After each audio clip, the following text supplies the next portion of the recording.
내가 아직 고등학교에 다니던 시절 가을에 일어난 일이다.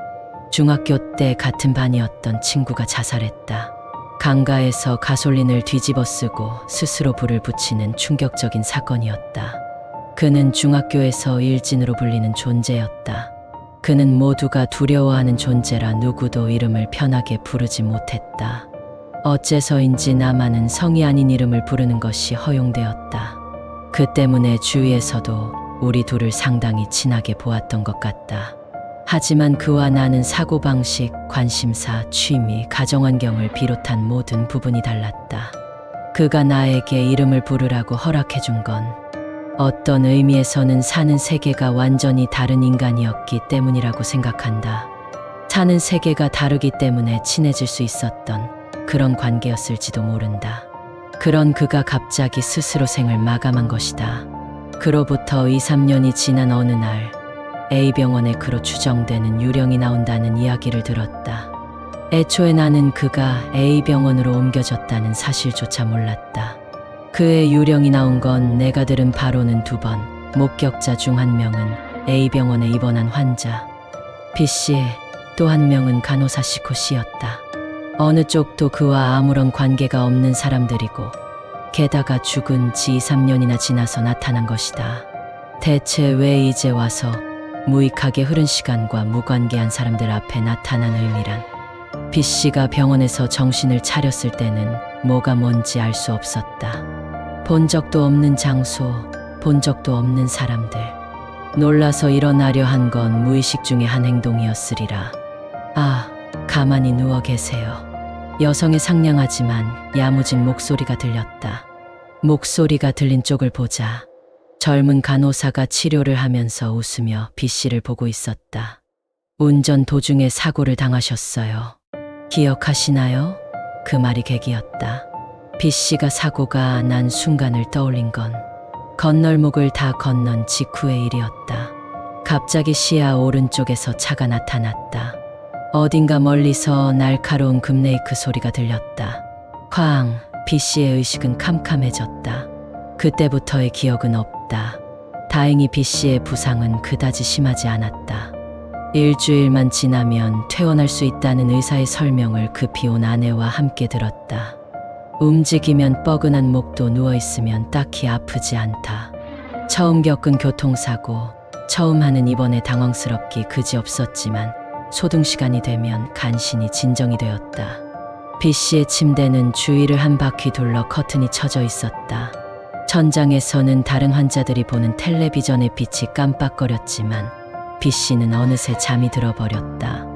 몇 시나 되었을까? 퍼뜩 눈을 떴을 때는 이미 다들 자는지 천장의 빛은 사라져 있었다. 그때 코를 찌르는 가솔린 냄새를 느꼈다. 아니, 정확히는 가솔린 냄새 때문에 눈을 떴다고 할까. 마치 주유소에 있는 것처럼 강한 냄새였다. 가솔린, B씨가 중얼거린 순간 몸이 꽉 죄어드는 느낌이 들었다. 전혀 움직일 수 없었다. 가위에 눌린 것이다. 몸이 싸늘해진다. 필사적으로 움직여보려 저항했지만 손가락 하나 움직여지지 않았다.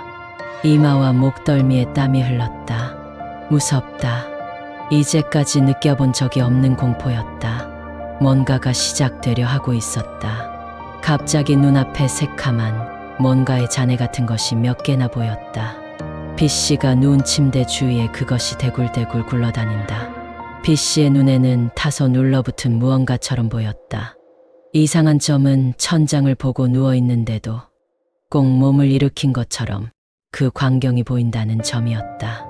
그때 갑자기 가솔린 냄새가 강해졌다.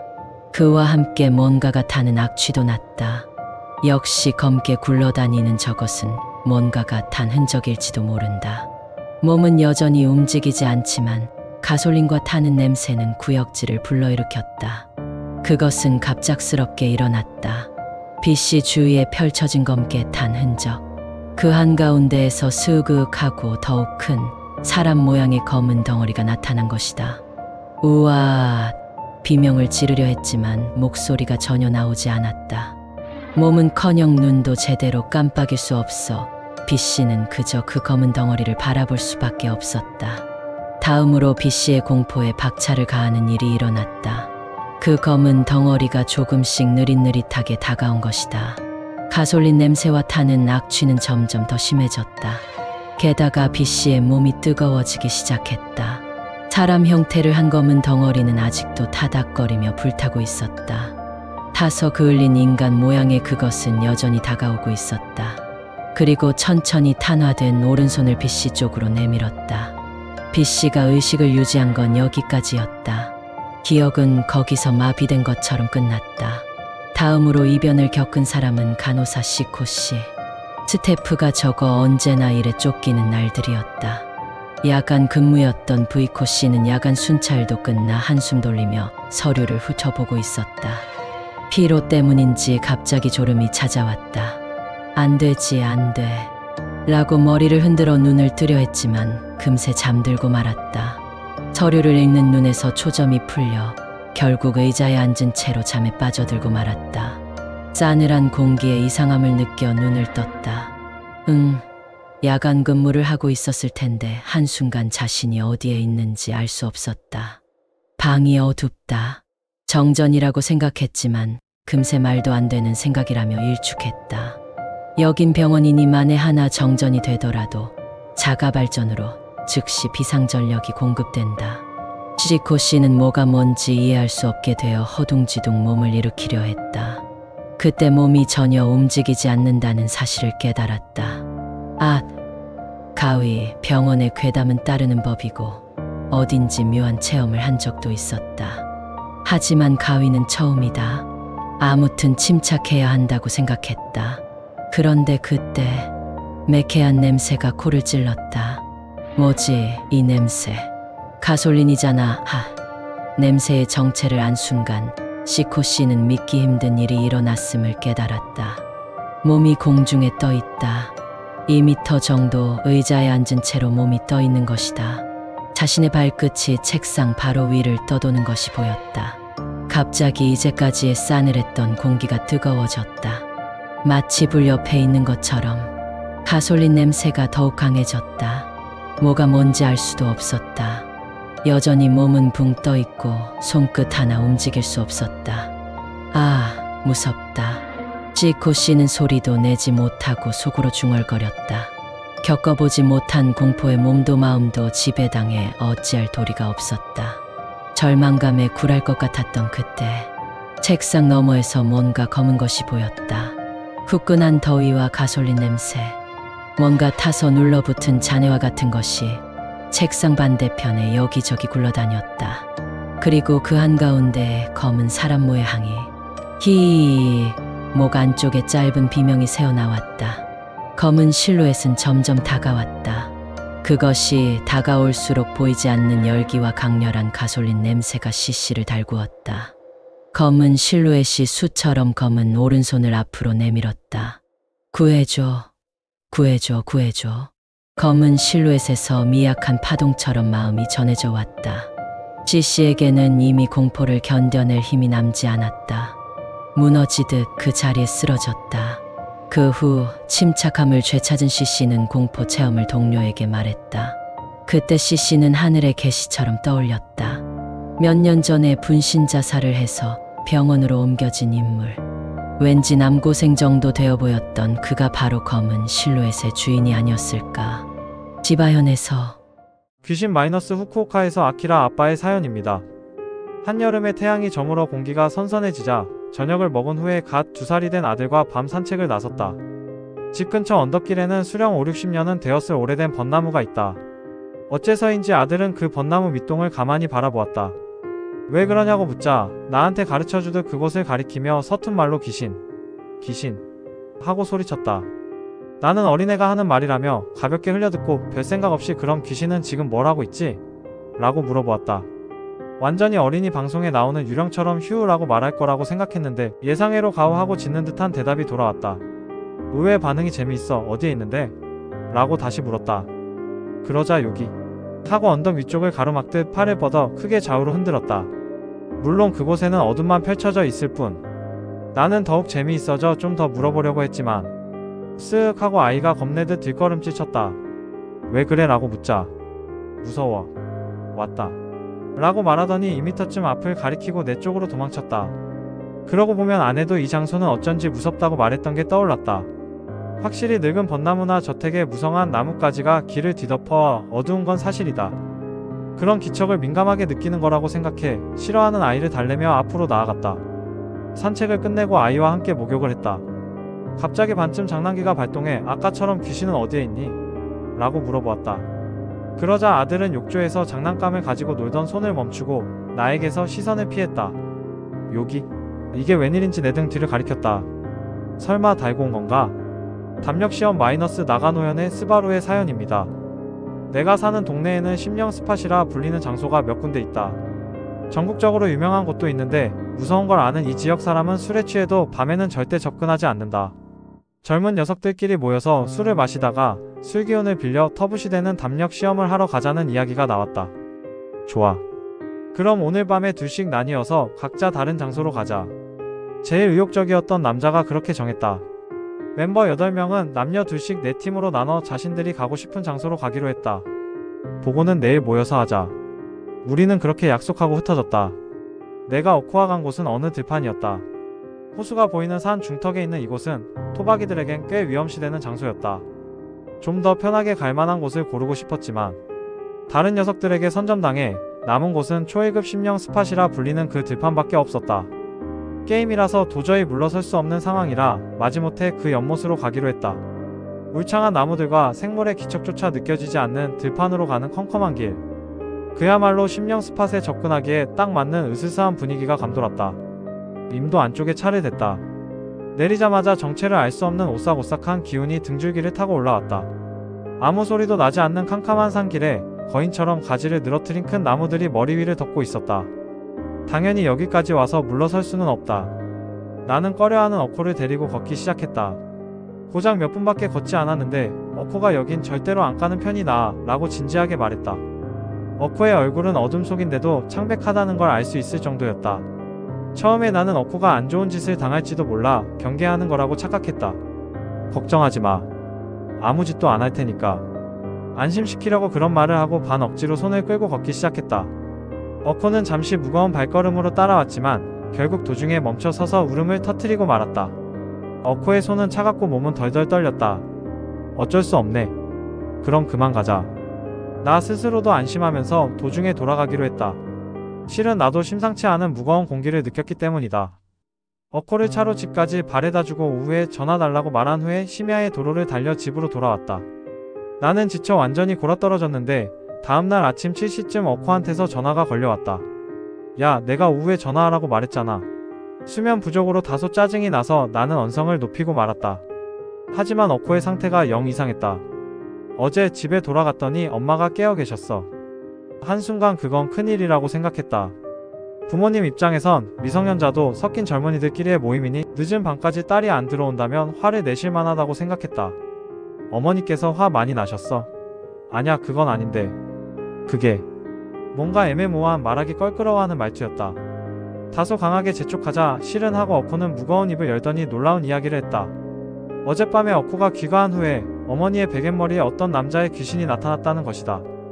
어코의 어머니는 영감이 상당히 강한 데다 담력까지 있어 움츠러들지도 않고 남자에게 어째서 여기까지 왔는지 물어보았다고 한다. 그가 대답하기를 그곳에서 손을 잡고 걷는 우리를 보고 부럽다고 생각해 따라왔다는 것이다. 그 아이들은 아기가 있어서 당신이 있는 곳으로 간 게 아니야. 있어야 할 곳으로 돌아가야지. 어머니는 부드러운 말투로 설득했다고 한다. 그러자 그 말에 납득했는지 외로운 표정을 지은 후에 조용히 사라졌다고 한다. 아침 일찍 깬 어코는 어머니에게서 엄하게 혼이 났다. 너 어젯밤에 가서는 안 되는 곳에 갔지. 장난으로 그런 곳에 가면 안 된다. 혼나면서 어코는 놀랐다. 둘밖에 모르는 그 장소를 어머니가 알고 있었기 때문이다. 이야기를 듣던 나도 깜짝 놀랐다. 어머니의 베갯머리에 서있던 남자 귀신. 생각해보면 그는 그 장소에서 우리를 따라와서 차를 타고 어코의 집까지 갔다는 게 된다. 물론 돌아오는 산길에서든 차 안에서든 우리 둘에게 남자는 보이지 않았다. 그 후로 나는 한동안 밤에 놀러 다닐 엄두도 내지 못했다. 동창회라는 명목으로 갓집을 산 친구 부부네 집에서 모인 적이 있다. 그때 겪은 무시무시한 체험이다. 고급 주택가 한가운데 있는 그 맨션은 세련된 외관의 보안 설비도 철저한 멋진 건물이었다. 나는 생각보다 일찍 도착한 탓에 친구 남편이 오토록이 걸린 로비 입구를 열어주었다. 고급스러운 로비에서 엘리베이터를 타고 친구가 알려준 층으로 올라갔다. 엘리베이터는 소리도 없이 그 층에 멈추더니 슥 문이 열렸다. 그 순간 어째서인지 나는 표현하기 힘든 위화감을 느꼈다. 엘리베이터에서 한 걸음 내디딘 것만으로 플로어에 가득 찬 공기가 이상하다는 걸 알았다. 그뿐이 아니다. 내 눈에 검은 안개가 보인 것이다. 플로어는 무거운 공기가 떠도는 데다 먹물처럼 검은 안개가 끼어 앞에 있는 친구 집 현관도 보이지 않을 정도였다. 내가 멍하니 서 있자니 그 집 남편이 문을 열고 나와 주었다. 그제야 거기가 현관이라는 걸 알 수 있을 정도로 짙은 안개가 소용돌이쳐 음산함을 자아내고 있었다. 아, 잘 왔어. 어서 들어와. 당연하게도 남편은 안개가 보이지 않는 모양이었다. 아, 그럼. 자칫하면 잠길 듯한 목소리로 인사하고 현관으로 들어갔다. 실은 나는 그때 실내의 공간 배치를 보고 오한이 일었다. 나는 건설회사에 친구가 있기도 해서 건물마다 반드시 죽은 방이라는 게 존재한다는 사실을 알고 있었다. 맨션의 경우 각 층에 한 호는 설계상 죽은 방이 만들어지는 것을 피할 수 없다. 친구 부부네가 딱 그것이었다. 원래는 안쪽에 있어야 하는 침실이 현관문 바로 오른쪽에 있다. 반대로 현관 옆에 있어야 하는 욕실, 화장실이 안쪽에 있는 것이다. 풍수를 완전히 무시한 공간에 할 말을 잃었다. 현대의 합리주의는 이런 걸지도 모르지만 설계가 너무나 불길했다. 아니나 다를까 나는 보고 말았다. 현관으로 들어가서 왼쪽에 있는 서재, 그 입구에 남자아이가 고개를 숙이고 서 있었다. 이 부부에게 아이는 없다. 아, 이건 말하지 말아야지. 남편에게는 남자아이에 대해 말하지 않고 나는 그 아이를 모른 척 보지 않으려 노력하면서 안쪽 리빙룸으로 향했다. 모두가 삼삼오오 모여서 왔기에 분위기는 금세 떠들썩해졌다. 즐거운 분위기 속에서 시간이 흐르고 그대로 근처 레스토랑으로 식사를 하러 갔다. 물론 나는 분위기를 망가뜨리면 안 된다는 생각에 최선을 다해 옛날 이야기 따위에 맞장구를 쳤다. 식사를 마치고 우리는 다시 친구네 집으로 돌아갔다. 다들 와인을 꽤 마셔 더욱 기분이 좋아졌지만 나만은 괴이를 몇 개나 본 탓에 좀처럼 취할 수 없었다. 남자 동창 하나가 술김에 좋아 그럼 이제부터 방을 하나씩 구경해볼까라고 말했다. 비틀비틀 일어서서 억지로 하나씩 방문을 열었다. 다른 사람들도 장난기가 발동해 그의 뒤를 따랐다. 나도 어쩔 수 없이 모두를 따라갔다. 여전히 남자아이는 어둑한 서재 앞에 서 있었다. 다들 그 아이를 보지 못하니 전혀 의식하지 않고 서재의 문을 열고는 전등 스위치를 켰다. 밝은 조명 때문인지 아이의 그림자가 환영처럼 옅어졌다. 하지만 사라지지는 않았다. 사실을 말하자면 나는 남자아이가 눈에 보이더라도 의식 어딘가에서 착각이라고 믿으려 노력했다. 다음으로 들어간 서재 건너편 침실에서 보고 싶지 않은 것을 보았다. 설마 그것이라는 생각은 안 했지만 세련된 양초 접시에 엉바어진 것, 분위기와 전혀 안 어울리는 원뿔형 소금. 하지만 그런 의미심장한 물건에는 누구도 신경 쓰지 않는 듯했다. 방들을 쭉 둘러본 후에 모두는 리빙룸으로 돌아왔다. 한참 떠들던 시간도 지나고 조용히 향기로운 커피를 마시던 때 아내 쪽에서 곤란한 듯이 이런 얘기를 꺼냈다. 저기 혹시 이 중에 영감 있는 사람 없어? 너무나 의외의 질문이었기에 한순간 모두 입을 다물고 얼굴을 마주 보았다. 그리고 다음 순간 애도 아니고 무슨 이라며 웃음을 터뜨리고 말았다. 아내도 바보 같은 질문이었다며 쓴 웃음을 지었다. 하지만 나는 느낌이 왔다. 어째서 그런 걸 물어본 거야? 진지하게 되물었다. 그러자 그 질문을 기다렸다는 듯이 부부가 나란히 터무니없는 이야기를 시작했다. 영감이 강한 아내의 고모님이 여기에는 뭔가 있을지도 모른다고 말씀하셨다고 한다. 그 말이 내내 신경 쓰였다는 모양이다. 우리들 중에 영감을 가진 사람이 있다면 고모님이 여기저기라고 지적한 장소에 무엇이 있는지, 무엇이 느껴지는지 알려주면 좋겠다고 진지하게 말했다. 하지만 산지 얼마 되지도 않은 맨션인데 안다고 해도 도저히 지적할 수 없다. 그건 좀. 내가 말을 흐리며 난처해 하자 아내가 다시 질문했다. 말해줘. 뭐가 있긴 한 거야? 아는 거지. 저 일본식 방에 뭐가 보여? 아니, 저기에선 아무것도 안 보이는데. 나는 대답이 궁해졌다. 그럼 어디에 보이는데? 이 집 여기저기에 있단 말야. 라고 필사적으로 물었다. 야, 이상한 얘기에 맞장구 치면 안 돼. 남자 동창이 충고했다. 그러자 이번에는 남편이 대화에 끼어들었다. 아니, 정말로 여기저기에 있다니까. 안다면 알려줘. 안 그러면 대처할 방법이 없잖아. 공기가 날카롭게 변했다. 나는 어쩔 수 없이 입을 조심스럽게 열었다. 실은 엘리베이터에서 내리자마자 검은 안개가. 맞아. 그거 고모도 같은 말씀을 하셨어. 다른 건 알려줘. 응? 아내가 몸을 내밀었다. 일이 이렇게 되었으니 말할 수밖에 없다. 서재 앞에 남자아이가 있어. 하지만 나쁜 짓을 하진 않아. 분명 자식 복은 있을 거야. 최선을 다해 농담해 보았지만 누구도 웃지 않았다. 구체적으로 어디에 있는지 알려달라기에 나는 모두와 함께 서재 앞으로 가서 아이가 어디에 있고 키는 어느 정도인지 자세하게 알려주었다. 다들 침묵했다. 누구도 보이지 않으니 내가 가리키는 곳 주변을 찜찜한 표정으로 집중해서 볼 뿐이었다. 저기 욕실은 어때? 없어. 깨끗해. 있는 그대로 말했다. 그럼 서재 반대쪽 침실은? 응, 거기. 그걸 듣고 싶어. 이번에는 부부가 입을 모아 물어보았다. 어째서? 왜들 그러는데? 새로 산 집인데 이 이상 어떻게 말하라는 거야? 도저히 견디지 못하고 나는 그렇게 소리쳤다. 그래, 적당히 좀 해. 여자 동창들이 도를 넘었다고 생각했는지 불만스러운 표정으로 항의했다.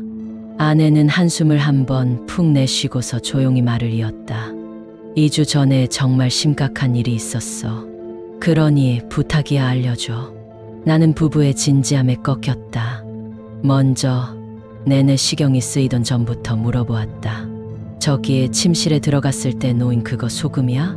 설마 아닐 거라고 생각하지만. 맞아, 소금. 귀신 쫓는 소금이야. 고모가 놓고 가셔서 부부는 그 방에 무엇이 있는지 보고 싶다고 부탁했다.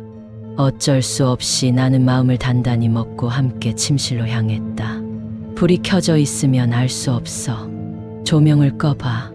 남편이 문 바로 옆에 있는 스위치를 조작하자 조명이 꺼졌다. 껐어. 봐줄래? 그럼 처음에는 내가 혼자서 볼 테니까 다들 복도에서 기다려. 나는 복도에 모두를 남기고 다시 침실로 들어가려 했다. 그 순간이었다. 믿을 수 없는 일이 일어났다. 그것은 냄새였다. 모두가 있는 복도의 검은 안개가 피어오르는 것과 동시에 구토를 유발하는 피비린내가 감돌기 시작한 것이다. 영이 있을 때는 냄새가 난다라는 이야기를 들은 적이 있지만 나 자신은 전혀 경험이 없었다. 지독해. 뭐지 이게? 나는 너무나 불쾌한 냄새에 두 손으로 코를 막았다. 하지만 다른 사람들은 상황을 몰라 어리둥절한 표정이었다. 검은 안개는 들어가려던 침실 문틈에서 흘러나오고 있다는 걸 알았다. 침실을 보려 문 쪽으로 한두 걸음 걸어갔다. 그때 갑자기 진로를 가로막듯 문 앞에서 여자가 슥 하고 나타났다. 그 여자는 30대 후반쯤 되어 보였다. 무엇보다도 처참한 것은 흰 바탕에 검은 물방울 무늬 원피스를 입고 있었지만 얼굴에서 허리춤까지는 엉망으로 난자당해 피범벅이라는 점이었다. 너무나 처참한 모습이었기에 견디지 못한 나는 모두를 밀치고 리빙룸으로 도망쳤다. 몇 번이나 심호흡을 하고 마음을 진정시켰다. 다른 사람들도 나를 쫓아 여기까지 돌아왔다. 저 침실 미안한데 역시 불 좀 켜줘. 안 그러면 못 들어가. 나는 복도에서 무엇을 보았는지 숨기고 그 말만 전했다. 그래도 부부는 보통 일이 아니라는 사실을 직감했다. 둘은 아무것도 못 보았으면서도 얼굴이 창백해졌다. 자, 자세하게 알 수 있을까? 불 켤 테니까. 다시 한번 봐주지 않을래? 떨리는 목소리로 발을 뺄 수 없는 분위기로 부탁했다. 응, 알았어. 조금 무섭긴 하지만 나는 정말로 무서웠다. 남편이 침실 조명을 켜고서 돌아왔다. 뭔가를 끌고 왔는지 남편이 들어옴과 동시에 내 어깨가 무거워지고 엄청난 고통이 느껴졌다. 나는 마음을 굳게 먹고 다시 한번 복도로 나왔다. 검은 안개는 흐릿해지고 여자는 이미 문 앞에선 보이지 않았다.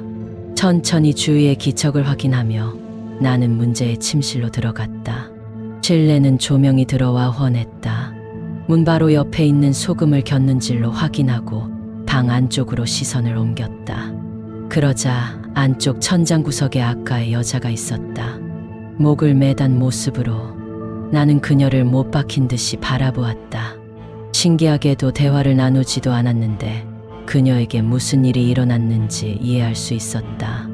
서너 명의 괴한에게 폭행을 당해 칼로 마구 찔린 데다 마지막에는 입막음으로 나무에 매달아진 듯했다. 하지만 그녀와 남자아이의 관계는 알 수 없었다. 모자지간인지 우연히 혼길이 열려서 흘러들어왔는지 나는 마음속으로 손을 모으고 묵도를 했다. 그리고 그 방으로 모두를 불렀다. 나는 본 것을 숨기거나 줄이지 않고 그대로 이야기했다. 다들 굳은 표정으로 귀 기울여 들었다. 내 이야기가 끝나자 남편이 이야기를 뒷받침하는 이야기를 고백했다. 그렇구나. 이제야 전부 앞뒤가 맞는 것 같아. 주쯤 전부터 침대에 누우면 새벽에 가위에 눌리거든. 그저께는 자고 있는데 내 머리 옆에서 살려주세요, 살려주세요 라고 힘없이 소리치는 목소리가 들렸어. 그것만이 아니라 여자의 얼굴처럼 생각되는 게 다가왔거든. 어떻게 알았어?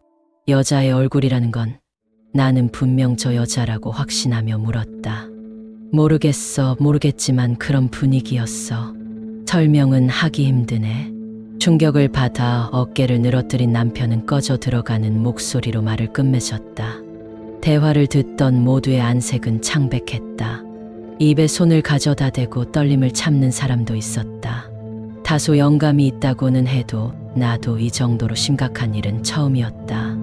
역시 이 집에는 혼길이 있는 걸까? 그것만이 유일하게 납득할 수 있는 해석이었다. 매일 정화의 소금과 신주를 박구하고 충고하고 우리는 맨션에서 나왔다. 다시는 저 집에 가고 싶지 않다고 속으로 생각하면서. 후쿠오카현에서 오지사하란 말이 체험이었습니다. 내가 사는 집 바로 근처에 임대 점포가 하나 들어간 건물이 있다. 하지만 어째서인지 그 점포의 세입자가 툭 하면 바뀐다. 내가 처음 이사 왔을 때는 확실히 잡화점이 있었다. 그런데 석 달도 되기 전에 유행하는 운동화 따위를 파는 신발 가게가 되었다. 하지만 그것도 2년도 채우지 못하고 가게가 망했다.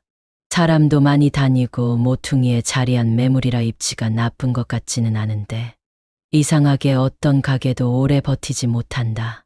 그리고 또 가게가 바뀌었는지 또 인테리어 공사가 시작되었다. 자, 이번에는 어떤 가게가 들어올까? 얼마나 버틸까?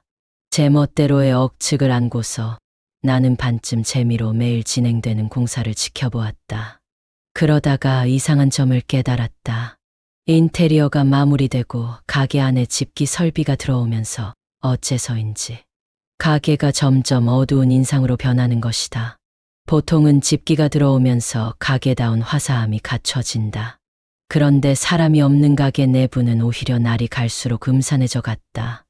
나는 뭐라 말하기 힘든 두려움을 느껴 한동안 가게 안을 보지 않기로 하고 서둘러 그 자리를 지나치기로 했다.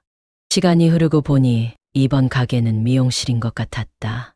길의 면 한쪽은 투명 유리가 끼워져 밖에서 가게 안이 잘 보였다. 덕분에 안이 훤히 보여 공사가 진척되는 모습이 싫어도 눈에 들어왔다. 어두운 이미지만 참는다면 상당히 재미있는 풍경이었다.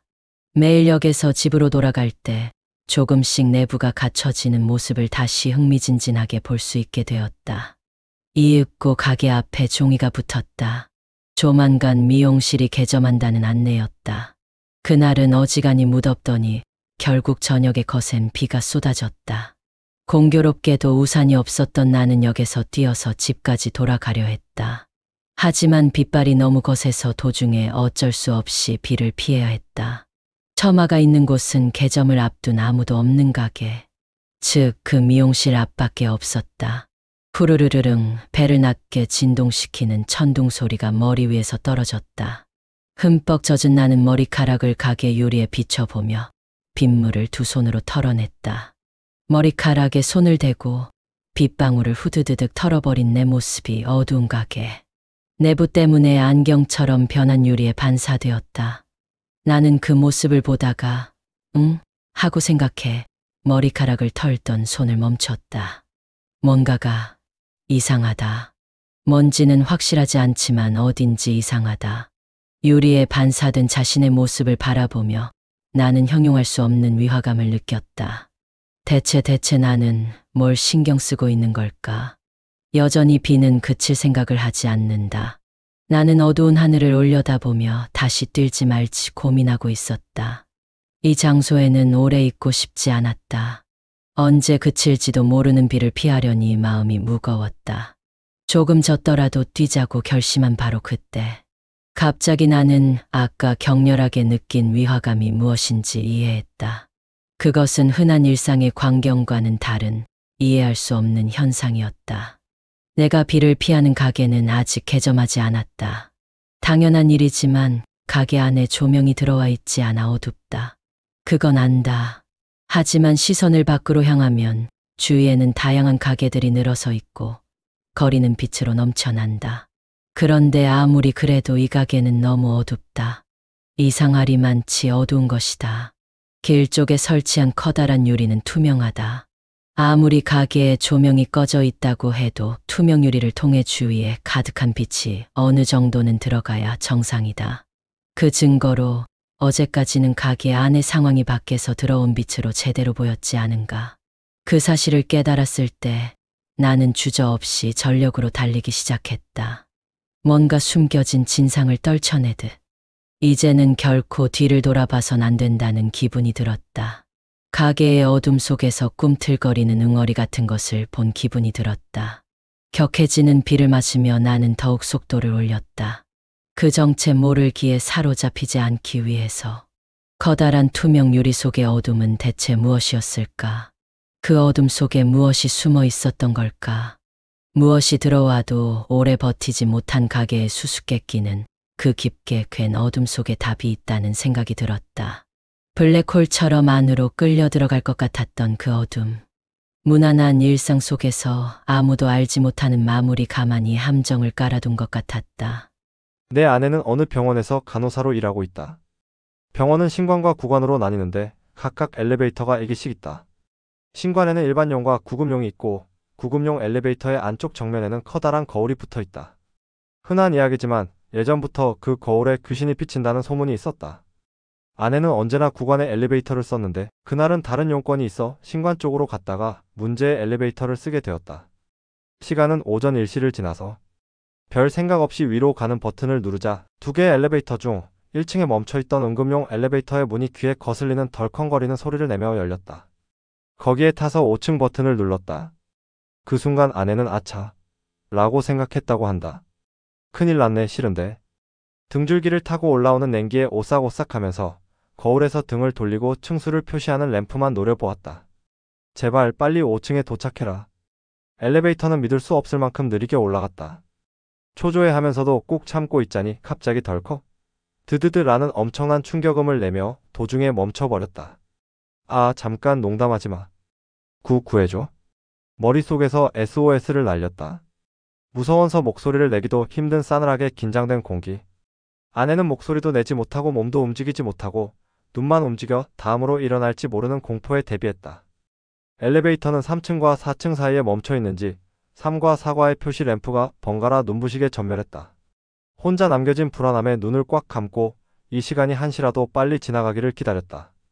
바로 그때 등 뒤의 거울에서 검은 그림자가 스멀스멀 배어나와 몸에 들러붙는 것을 느꼈다. 안 돼. 이대로는 홀려버릴 거야. 그렇게 직감한 아내는 마음속으로 검은 그림자를 향해 강하게 욕설을 내뱉었다. 나는 이 신관 간호사가 아니거든. 너 따위가 누군지도 몰라. 저리 꺼져, 얼간아. 아, 짜증난다고. 그러자 안개가 거치듯 검은 그림자는 사라지고 그 대신 맑고 상쾌한 뭔가가 다가오는 것을 느꼈다. 안 속아? 아내는 눈을 꼭 감고서 그렇게 완강하게 생각했다. 언제 엘리베이터가 움직이기 시작했는지는 기억하지 못한다. 들러붙은 기운도 약해져 조심스럽게 눈을 뜨자 5층에 도착해 있었다. 울상을 찍고서 용건을 끝마치자 아는 간호사가 지나갔다. 용기를 내서 아까 일을 이야기하자 이 시간은 안 돼. 거울에서 귀신이 나오거든. 그녀는 별거 아니라는 듯이 말했다. 사망한 환자인 K 할머니가 거울에서 나타났거든. 고맙다고 말한다던데. 너도 봤구나. 신관에서는 일상 다 반사라는 듯이 그 간호사는 말했다. 그리고 그녀가 떠나가며 이렇게 덧붙였다. 맞다. 시간이 어긋났을 테니까 손목시계 다시 맞추는 거 잊지 마. 그 말대로 어째서인지 15분 정도 느려져 있었다. 그건 딱 엘리베이터가 멈춰있던 시간이었다. 가나가와 현에서 스즈키의 아내 경험담이었습니다. 친구는 염원하던 독립을 준비하면서 절대로 양보 못할 조건을 두었다. 하나는 집세가 쌀 것, 또 하나는 개방형 다락이 있을 것.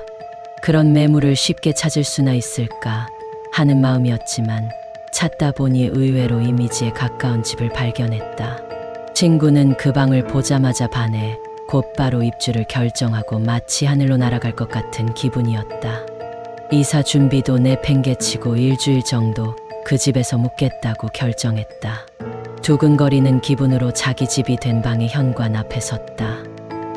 뭐지? 뭔가가 문 앞에 놓여 있었다. 잘 보니 그것은 도자기 그릇에 얹어진 새하얀 소금이었다. 그것만이 아니었다. 은근슬쩍 놓인 그 소금 옆에는 누구 짓인지 불이 꺼진 짧은 선양도 세워져 있었다. 하지만 기분이 들떴던 친구는 한순간 이상하다고 생각했을 뿐 크게 신경 쓰지 않고 문을 열고 안으로 들어갔다. 밝고 부드러운 햇빛이 드는 방. 안에 들어간 순간 친구는 소금 따위는 깨끗이 잊어버렸다. 세련된 다락이 딸린 방이 새로운 생활을 환영해주는 것처럼 느껴졌다. 단 내가 알기로 이 친구는 남들보다 영감이 훨씬 강해 일상적으로 보이는 일을 겪는 인간이었다. 첫날, 둘째 날은 아무 일도 없이 지나갔다. 문 앞에 있었던 소금이나 선영은 완전히 잊고 친구는 다락이 딸린 방에서 쾌적한 생활을 즐기고 있었다. 그리고 사흘째 밤, 평소처럼 다락에서 잠을 자는데 아래쪽에서 뭔가 신경 쓰이는 소리가 들렸다. 처덕처덕처덕, 처덕처덕처덕. 방안을 맨발로 빙글빙글 도는 듯한 소리였다. 뭐지? 그렇게 생각한 순간 강렬한 가위가 덮쳐왔다. 조금도 몸을 움직일 수 없는 상태가 되어 누가 걸어 다니는지도 확인할 수 없었다. 약 1시간이 지나 발소리를 내던 뭔가는 닫힌 문으로 소리도 없이 나간 모양이었다. 친구는 그대로 의식을 잃듯 잠들고 말았다. 무서운 일은 아침에 일어났다. 악몽을 꾼 것에 불과하다고 생각하며 다락에서 내려왔을 때 친구는 기절할 뻔했다. 놀랍게도 방바닥에는 긴 머리카락이 잔뜩 흩어져 있고 온갖 곳에 피가 묻어 있었다. 친구는 그쪽을 보지 않도록 몸을 떨면서 방에서 나왔다. 철컥 하고 문을 잠근 후에 곧바로 부동산에 연락했다. 사태를 설명하고 직원이 온 후에 함께 방으로 들어갔다. 그러자 있을 수 없는 일이 일어났다. 아까까지 있었던 머리카락과 핏자국이 흔적도 없이 사라진 것이다. 아무리 친구가 직원에게 설명해도 이상하다는 표정만 지을 뿐 상대해 주지 않았다. 공포는 그때부터 시작되었다. 다음 날 더욱 전율스러운 괴이가 친구를 덮쳤다. 친구는 문을 제대로 잠그고 일찍 잠에 들었다. 잠을 자다가 괴로워 문득 눈을 뜨자 다시 가위에 눌렸다. 시각은 새벽 2시쯤 되었으려나. 그것은 또인가 라고 생각하는 것과 동시였다. 현관의 철제문을 쾅쾅쾅 하고 격렬하게 두드리는 소리가 났다. 한밤의 맨션 전체에 들릴 듯한 엄청난 소리였다. 놀라서 안절부절 못하고 있자니 분명 잠겨있을 문이 쾅 하고 기세 좋게 열렸다. 그리고 곧바로 뭔가가 침입했다. 그 녀석은 갑자기 방 안을 엄청난 속도로 뛰어다니기 시작했다. 정체를 알 수 없는 그것은 잠시 방 안을 뛰어다니다가 갑자기 뚝 멈춰섰다. 방은 정적으로 가득 찼다. 그 녀석은 뭔가를 살피듯 움직이지 않았다. 공포는 다음 단계로 옮겨갔다. 다락에 친구가 있다는 사실을 깨달았는지 녀석은 천천히 사다리를 올라왔다. 목재 사다리가 삐걱삐걱 울렸다. 보면 안 돼, 보면 안 돼. 친구는 한 발짝 올라오는 기척을 견디며 사다리의 등을 돌린 자세로 눈을 감고 있었다. 벽을 보는 게 오히려 더 무섭다. 이윽고 녀석은 다락 침대에 도착해 등을 돌린 친구를 발견할 것이 분명하기 때문이다. 어느새 사다리가 삐걱거리는 소리는 들리지 않게 되었다. 그렇다면 녀석은 침대까지 올라와 벽을 향해 몸을 둥글게 만 친구를 발견했다는 것이 된다. 친구는 숨죽인 채로 침묵을 유지했다. 그 자세로 긴 시간이 지난 기분이 들었다. 하지만 공포는 한계를 넘어버렸다. 친구는 아무것도 생각하지 않고 등을 돌리고 말았다. 다락 가장자리에서 머리의 위쪽 반만 내밀고 눈을 부릅뜨고 응시하는 여자가 있었다. 여자는 희죽 웃더니 천천히 사다리를 내려갔다. 다음 날 아침에도 역시나 방바닥에는 머리카락과 핏자국이 있었다고 한다. 친구는 다락에서 잘 때의 공포를 견디지 못하게 되었다. 도저히 가위 때문에 겪는 환상 같지가 않았다. 너무나 리얼하다. 게다가 머리카락과 핏자국은 설명할 방법이 없었다. 친구는 다음 날 밤부터 아래로 내려와 방바닥 한 구석에서 자기로 했다. 하지만 그건 큰 실수였다. 잠자리 변경을 비웃듯 심야에 그 여자가 방에 침입했다. 그리고 이번에는 자는 친구의 주위를 엄청난 속도로 뛰어다녔다. 그러더니 친구의 발을 잡고 여자라고는 생각하기 힘든 힘으로 어딘가로 질질 끌고 가려고 했다. 물론 친구는 저항했다. 자는 건지 깬 건지도 확실하지 않은 상태로 필사적으로 저항했다. 친구는 여자가 사라지고 아침이 올 때까지 기다려 도망치듯 방에서 나왔다. 그리고 다시는 그 방으로 돌아가지 않았다. 문 앞에 놓여있던 소금과 선향은 이런 뜻이었구나 하고 후회했다. 현재 그 방에는 새 커튼이 쳐져 있다. 아무것도 모르는 새 희생자가 살고 있다는 걸까? 미야기현에서 사이토의 체험이었습니다. 익숙하게 듣던 소리가 패닉을 일으키는 공포로 변모한다. 노이즈 사이로 흘러오는 들려서는 안 되는 이개의 소리. 고였던 냉기가 느닷없이 고막 밑바닥에서 아기를 드러낸다. 내가 간호사로 일하던 시절의 당직날 밤. 심야 순찰을 끝내고 너스 스테이션으로 돌아온 직후의 일이었다. 똑똑, 똑똑. 누군가가 조심스럽게 문을 노크했다. 환자가 왔나 싶어서 예라고 대답하고 곧바로 문을 열었다. 하지만 문 밖에도 복도에도 사람은 없었다. 형광등이 어두침침하게 빛날 뿐이었다. 기분 탓이라고 생각하고 수면실에서 쉬려고 했다. 그때 똑똑, 아까보다 강하게 노크하는 소리가 들렸다. 다시 한번 잠긴 문을 열었지만 이번에도 아무도 없었다. 아하, 환자 중에 누군가가 장난을 치고서 숨은 거구나. 나는 그렇게 생각하고 가만히 너스 스테이션의 문 안쪽에 서서 복도의 상황을 엿보려 했다. 누가 또 노크를 한다면 즉시 튀어나가서 잡아다가 딱 부러지게 주의를 주려는 생각이었다. 너스 스테이션에서는 시계바늘 움직이는 째깍거리는 소리와 의료기기가 동작하는 모터 소리만 낮게 울리고 있었다. 팽팽한 긴장감 속에서 외부의 기척에 가만히 귀를 기울이고 있자니 갑자기 철컥철컥 철컥철컥 손잡이가 격한 소리를 내며 좌우로 날뛰듯 움직였다. 누군가가 억지로 들어오려 하는 걸까? 그렇다면 조금 무서운 기분이 들었다. 단 문은 잠겨 있으니 아무리 힘을 줘서 손잡이를 돌려도 열릴 일은 없다. 그러니 괜찮을 거라고 안심하고 문 옆에 작은 창으로 밖을 엿보았다. 이 심야에 대체 누가 난폭하게 손잡이를 돌리는지 규정상으로도 문제가 있다. 하지만 어두운 조명의 복도에도 문 근처에도 아무도 없었다. 아무도 없는데 손잡이 혼자 멋대로 덜컹거리며 돌아갔다. 뭐지? 대체 어떻게 된 일이지? 내가 당황하고 있자니 소리를 듣고 이상을 깨달았는지 잠을 자던 동료가 다가왔다. 이상하다는 표정으로 나와 손잡이를 번갈아 바라보며 걸어왔다. 동료가 문고리를 만지려 한 순간 예상했다는 듯이 갑자기 손잡이의 움직임이 멎었다. 우리는 당황해서 서로의 얼굴과 손잡이를 번갈아 보기만 했다. 주뼛거리며 문을 열어도 어두운 복도만 보이고 사람은 없었다. 휴, 우리 분명 일을 너무 많이 해서 지친 거야. 무서우니 억지로라도 농담을 던지며 우리는 수면실로 향했다.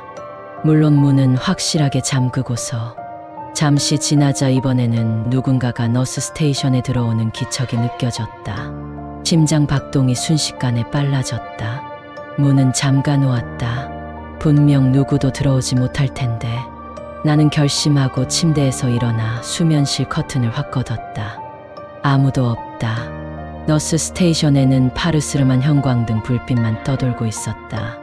혹시 아까 손잡이 돌리던 사람이 침입해서 어딘가에 숨어 있을 가능성도 있다. 동시에 그렇게 생각한 우리는 괴이와는 다른 공포를 느꼈다. 손끝에서 온몸으로 달살이 퍼졌다. 커튼을 걷어보니 좁은 방에는 아무도 없었고 여긴 숨을 장소도 없다. 이 이상 너스 스테이션에 있는 건 좋지 않다는 기분이 들었다. 우리는 도망치듯 수면실로 돌아가 이불을 머리끝까지 꼼꼼하게 덮었다. 하지만 아무리 필사적으로 자려고 해도 스테이션이 신경 쓰여 잠이 오지 않았다. 누군가가 들어온 기척. 그건 기분 탓이었기를 바라며 눈을 꽉 감았다. 쿵쾅거리는 심장 소리가 너스 스테이션에까지 들릴 정도로 크다. 공포를 지우듯 크게 심호흡하고 몸을 움직이려 했다. 지직, 지직, 지지직. 이번에는 뭔가를 질질 끄는 듯한 메마른 소리가 스테이션에서 들렸다. 뭐지? 이건 무슨 소리지?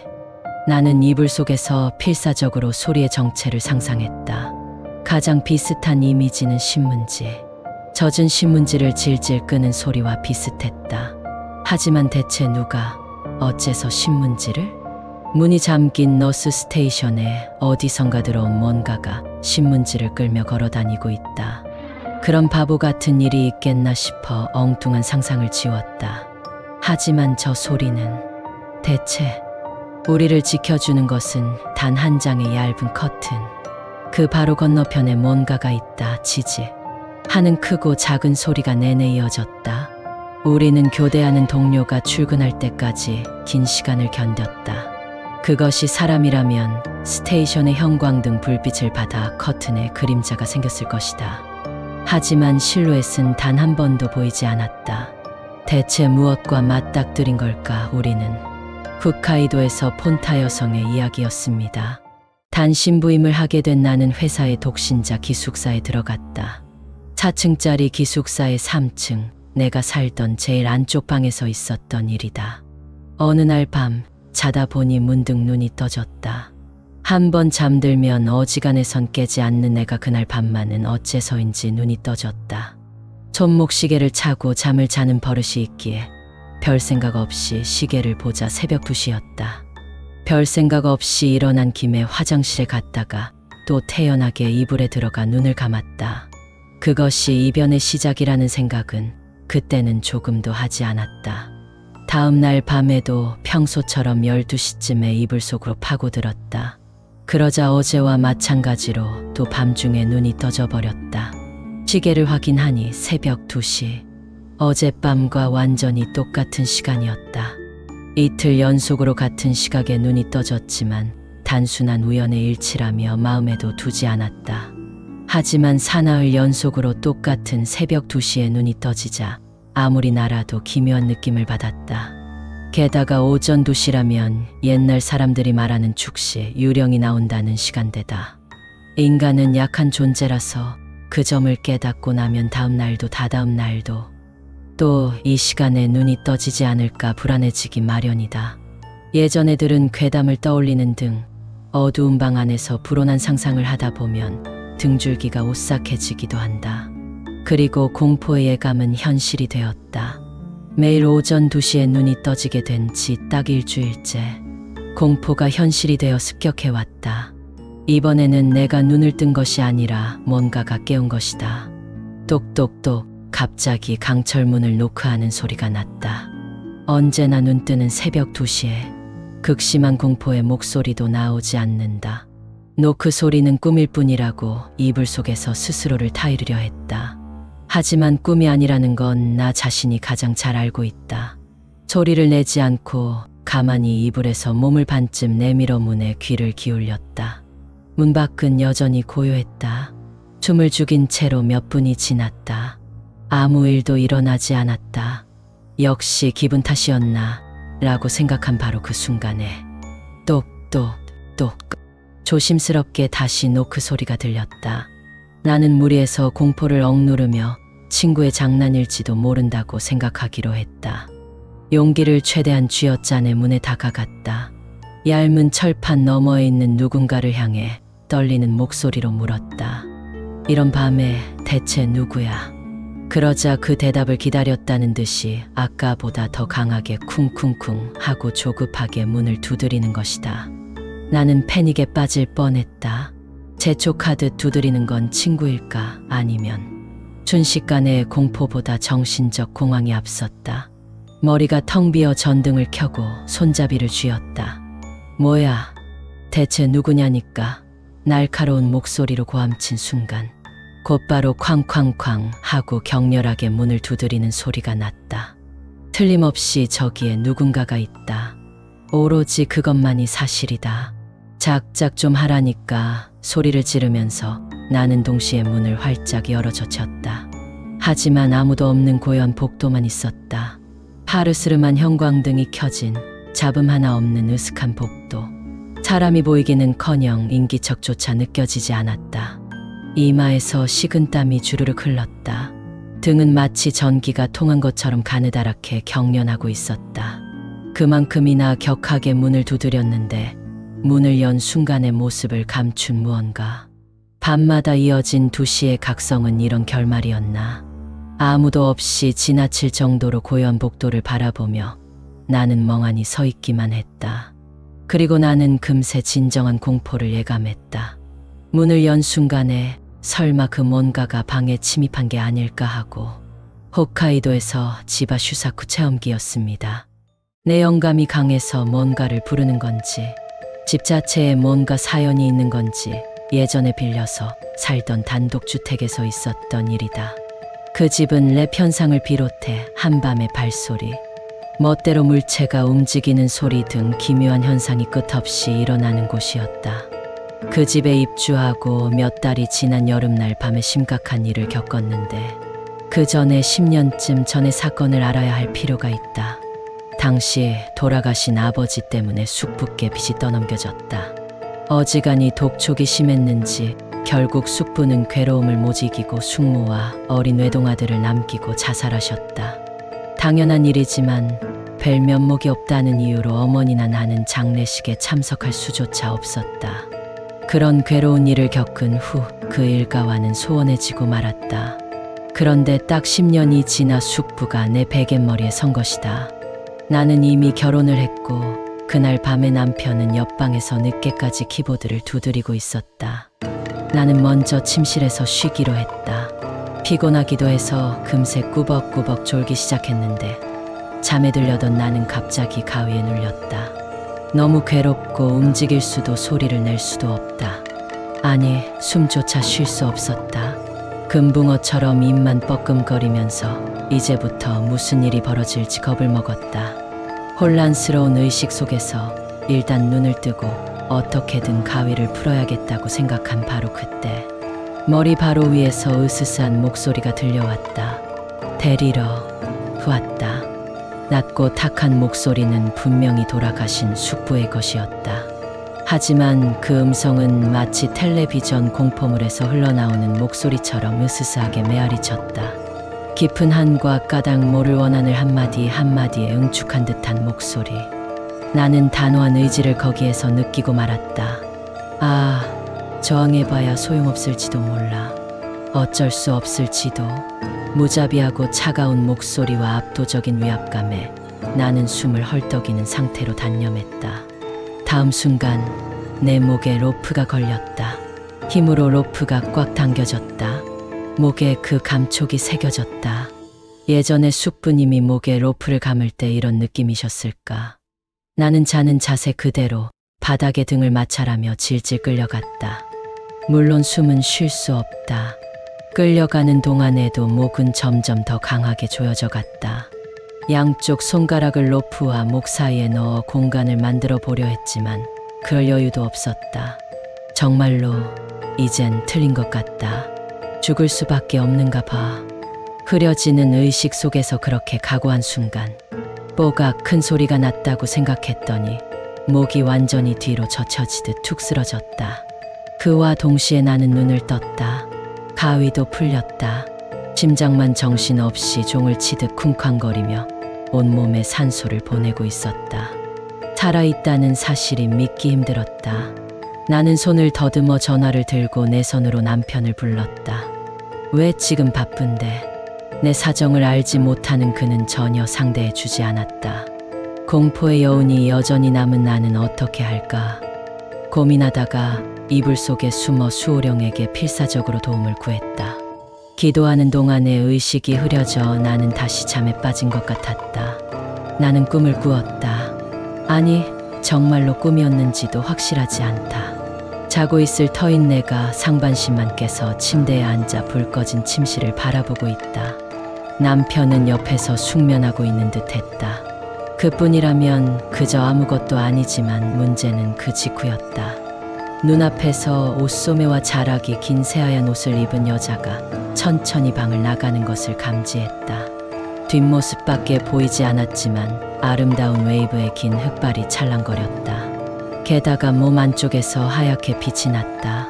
나는 직감으로 그녀가 구해주었다는 것을 알았다. 한마디 감사 인사를 하고 싶기도 했고 그 사람이 누구인지 알고 싶어서 잠깐만요 하고 필사적으로 소리쳤다. 하지만 그 여자는 돌아보지도 않고 소리도 없이 방에서 나가 어디론가 떠나버렸다. 나는 퍼뜩 눈을 떴지만 눈앞에는 꿈속과 마찬가지로 조용한 침실만 있을 뿐 이미 아무런 기척도 느낄 수 없었다. 흰 옷을 입은 장발의 여자는 대체 누구였을까? 꿈이라는 수단을 빌려 모습을 보여준 그녀야말로 어쩌면 내 수호령이었을지도. 오사카에서 개꼬 새끼의 체험이었습니다. 카나가와 현 Y씨의 연립에서 살던 시절 내가 체험한 충격적이고 뭔지 잘 알 수 없는 이야기이다. 그 연립주택은 좁은 도로에 비스듬하게 지어져 있고 나는 2층 구석방에 살았다. 방은 원룸이고 창문은 2개. 하나는 도로 쪽, 또 하나는 옆집을 향하고 있었다. 어느 날 밤 나는 집에서 느긋하게 텔레비전을 보고 있었다.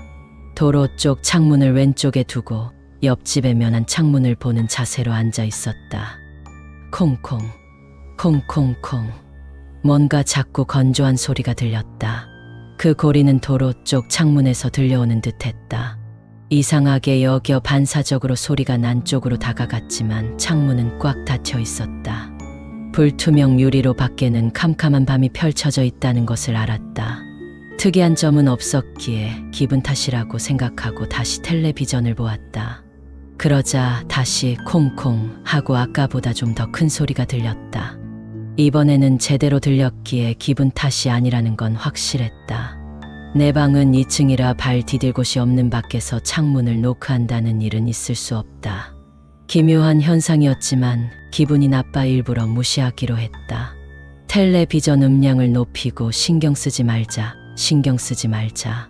라고 스스로를 타일렀다. 내버려 두고 텔레비전에 집중하려 했지만 귀는 오히려 텔레비전이 아니라 창문에서 나는 소리를 들으려 하고 있었다. 신경만 날카롭게 곤두섰다. 바로 그때 쾅쾅 짜증이 난 듯이 창문이 거칠게 두드려진 것이다. 방향무인하게 창문을 두드리는 소리에 원래 성격이 드센 나는 열이 확 올랐다. 창문으로 성큼성큼 다가가 앞뒤 가리지 않고 창문을 벌컥 열어젖혔다. 그러자 거기에는 웬 본 적도 없는 아저씨가 머리에서 피를 흘리며 공중에 거꾸로 매달린 채로 나를 바라보고 있었다. 한순간 내가 뭘 본 건지 이해할 수 없었다. 이 세상의 것인지 저 세상의 것인지는 생각도 하지 않았다. 어째서인지 그때 나는 묘하게 냉정했다. 제 멋대로 방을 엿본 것에 대한 분노가 더 강했던 게 아닐까 생각한다. 아저씨가 매달린 창문을 콱 닫고 부엌에서 소금을 꺼내어 아저씨가 있던 창문을 향해 기세 좋게 여러 번 뿌려주었다. 신속한 행동이 효과를 발휘했는지 그 후로는 창문을 두드리는 소리가 들리지 않았다. 얼마 후에 가만히 창문을 열자 아까의 거꾸로 매달린 아저씨는 거짓말처럼 모습을 감추었다. 가나가와 현에서 네츠코 여성의 이야기였습니다. 친구는 대학 입학과 동시에 도쿄의 구시가지에서 하숙 생활을 시작했다. 본가인 지바에서 통학할 수도 있지만 독립생활을 동경하던 그는 낡은 목조 연립에서의 생활을 선택했다. 그런데 모처럼 독립해서 자유로운 생활을 시작해놓고도 집요하게 친구들을 아파트로 오라고 권유하는 것이다. 권유를 받은 쪽은 재미있겠다는 생각에 다들 기꺼이 자러 갔다. 하지만 아무래도 이상했다. 그의 방에서 묵으면 반드시 몸이 나빠진다고 한다. 그런 기묘한 체험을 한 사람이 늘고 소문이 퍼짐에 따라 점차 다들 찜찜하다며 권유에 응하지 않게 되었다. 그는 원래 영의 존재를 믿는 사람이 아니었다. 하지만 혼자 사는 방에서는 아침에 일어났을 때 원인 불명의 불쾌감을 느끼게 되었다. 어쩌면 방에 뭔가가 있는 게 아닐까 하고 수상하게 생각해 불안감을 못 이기고 친구들을 하나씩 방으로 불렀다는 것이다. 그때까지는 건강에 자신이 있었는데도 충분히 잠을 자도 어째서인지 눈을 뜨면 몸이 축 늘어지고 피곤하다. 게다가 체중도 서서히 감소한다고 한다. 뭔가 병이라도 걸렸거나 믿고 싶지는 않지만 영이나 풍수 같은 문제는 아닐까 하고 생각하게 되었다. 무거운 기분으로 하루하루를 보내던 6월 초 장마철 특유의 습한 밤의 일이었다. 여전히 원인 불명의 피로가 풀리지 않은 몸으로 그는 축 늘어져 잠에 들었다. 다담이 바닥까지 몸이 잠겨 들어가는 허탈감이 있었다. 얼마나 잤을까? 갑자기 그는 가위에 눌렸다. 위에서 꾹꾹 누르는 터무니없는 어둠의 힘에 온몸이 압박당했다. 그는 너무 괴로워 눈을 뜨고 보이지 않는 뭔가로부터 도망치어 필사적으로 발버둥을 쳤다. 하지만 마음과 반대로 몸은 1mm도 움직이지 않았다. 그저 맥없이 신음할 수밖에 없었다. 그때였다. 발이 있는 창문 쪽에서 등골이 서늘해지는 기척을 느꼈다. 마치 찬물을 뒤집어 쓴 것처럼 순식간에 온몸에 소름이 돋는 걸 알 수 있었다. 미동조차 하지 않는 몸을 포기하고 눈알만 억지로 창문 쪽으로 향했다. 거기에는 새카만 인간의 형태를 한 그림자가 둔중하게 서 있었다. 그는 눈을 부릅뜨고 소리도 나지 않는 비명을 지르며 몸을 뒤틀려 했다. 가위에 눌린 몸은 꿈쩍도 하지 않았지만 만약 조금이라도 움직인다면 기어서라도 그 자리에서 도망치고 싶었다. 목소리를 낼 수 있다면 으악 하고 소리치고 싶어지는 공포였다. 그 무시무시한 실루엣은 이윽고 머리부터 주르륵 무너져 내렸다. 젤리처럼 흐물거리는 그것은 끈적거리는 진흙 같은 검은 덩어리로 모습을 바꾸었다. 부글부글 부글부글 부패한 가스를 뿜는 듯한 불쾌한 소리를 내면서 끈적거리는 아메바처럼 그가 누운 방향으로 천천히 다가왔다. 그는 도망칠 방법이 없어 마음속으로 계속해서 외치는 수밖에 없었다. 어이 오지마, 오지 말라고, 오지마 제발 제발. 필사적인 바람도 허무하게 그 질척한 덩어리는 사냥감을 주무르듯 발밑에서 그의 몸 위로 기어 올라왔다. 부글 움직일 때마다 불쾌하기 짝이 없는 소리를 냈다. 그리고 천천히 기어오른 그것은 사악한 의지를 갖고 있었다. 검은 덩어리를 발목에서부터 허벅지, 배 그리고 가슴으로 똑바로 침범해왔다. 조금만 지나면 몸에서 얼굴까지 뒤덮게 될 것 같았다. 마치 에얼리언에게 농락당하는 듯한 절망감. 그것이 마음껏 기어다님 끝에 진득한 점착질로 온몸을 덮으면 생명력은 송두리째 빼앗길 것 같은 공포를 느꼈다. 검은 덩어리는 얼굴을 침식하는 곳까지 와 있었다. 그는 남은 기력을 전부 방출해 온몸에 힘을 주고 저항했다. 우와, 그것은 그의 얼굴 위를 느물느물하게 기어가 벽 속으로 빨려 들어갔다. 악몽은 끝났다. 동시에 강렬한 가위도 풀리고 밤의 정적이 돌아왔다. 이거였나? 내 생기를 빼앗아 가던 녀석의 정체가. 그는 이미 아무것도 생각할 수 없었다. 그저 구역질을 일으키는 역겨움만 남았다. 허탈감을 안고 그는 정신 잃었다. 축 늘어진 몸으로 눈을 뜨니 이미 정오를 넘은 시각이었다.